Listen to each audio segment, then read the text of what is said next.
చేస్తున్నాం. ఇన్ని కార్యక్రమాలు మనం చేస్తుంటే కేటీఆర్ అంటున్నాడు మీ 6 గ్యారెంటీలు అమలు కాలేదని. అందుకే ఈ వేదిక మీద నుంచి కేటీఆర్ కు సూచన చేస్తున్నా, అయ్యా నీకు సినిమా పరిశ్రమ వాళ్ళు బాగా తెలుసు కదా, నువ్వు మంచిగా చీర కట్టుకొని తయారయ్యి ఆర్టీసీ బస్సు ఎక్కు. కేటీఆర్ కు సూచన చేస్తున్నా, మంచిగా చీర కట్టుకొని ఆడపిల్లలాగా తయారై ఆర్టీసీ బస్సు ఎక్కు. ఒకవేళ నిన్ను టికెట్ అడిగితే 6 గ్యారెంటీలు అమలు చేయనట్లే.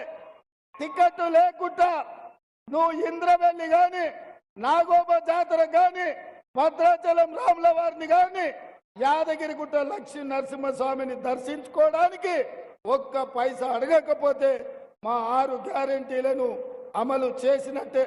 అందుకే మిత్రులారా, ఇవాళ మనం మన రాష్ట్రాన్ని అభివృద్ధి చేసుకుందాం. మనం ఆదిలాబాద్ నుంచి అత్రం సుగుణను ఎంపీగా గెలిపించుకుందాం. మనం తీసుకున్నాం. ఇన్ని కార్యక్రమాలు మనం చేస్తుంటే కేటీఆర్ అంటున్నాడు మీ 6 గ్యారెంటీలు అమలు కాలేదని. అందుకే ఈ వేదిక మీద నుంచి కేటీఆర్ కు సూచన చేస్తున్నా, అయ్యా నీకు సినిమా పరిశ్రమ వాళ్ళు బాగా తెలుసు కదా, నువ్వు